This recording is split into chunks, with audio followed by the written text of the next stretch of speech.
Buprenorphine naloxone, or also called Suboxone, is what's called a partial agonist, and it's designed to specifically treat opiate dependence. It helps with withdrawal symptoms, it helps with cravings, and it helps to block the high people get from heroin or pain pills. By a partial agonist, it means it does not have the full agonist activity that, say, heroin or pain pills have, that can cause sleepiness, people feeling out of it, the potential for overdose. It just basically helps with the withdrawal symptoms so people could feel normal, and then has that blocking effect. I started using opiates about 4 years ago, recreationally, and it progressed into an addiction. Trying to find help was difficult. I knew nothing about it. I knew no one who was going through the situation. So she wanted to help, desperately too. So she got on the internet and researched everything. And Jordan is actually the one who told me about the Suboxone. So the first thing I'm doing is seeing what drugs they have problems with. In order to evaluate for Suboxone, I want to make sure that they're indeed opiate dependent, which means that they developed a high tolerance to opiates, and if you would withdraw the opiates, they would have withdrawal symptoms. One day, one of Mike's friends came over when he wasn't home and said, I need to talk to you about some things that's going on in Mike's life. And we went in the house, and he proceeded to tell me that he had caught Michael with a syringe and realized that he had a heroin problem and he needed help. We confronted him, and he agreed that he needed help, but he wanted to pick the treatment himself. That was his only specification. We said, okay, here's the phone, make some phone calls. And he was a little reluctant at first, but we weren't going to back down. And he finally made the phone calls and set up the initial appointment.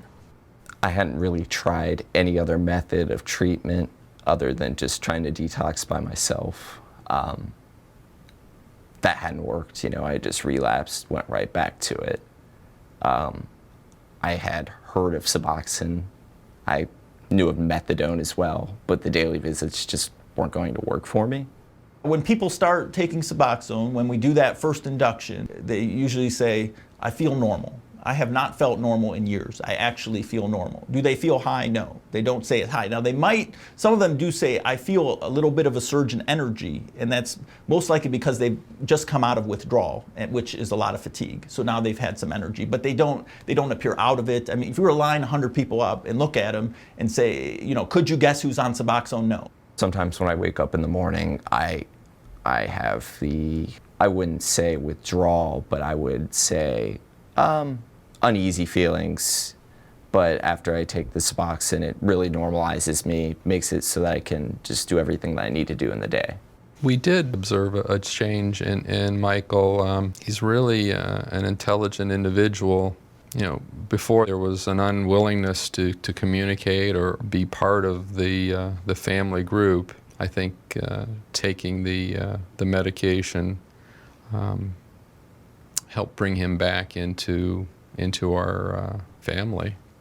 When you're using drugs such as heroin or pain pills, you're riding the chemical highway, and you're driving in a Porsche, and you're driving erratically, and you're driving miles and miles down this chemical highway. And while you're driving down the chemical highway, you're making a lot of changes to the brain.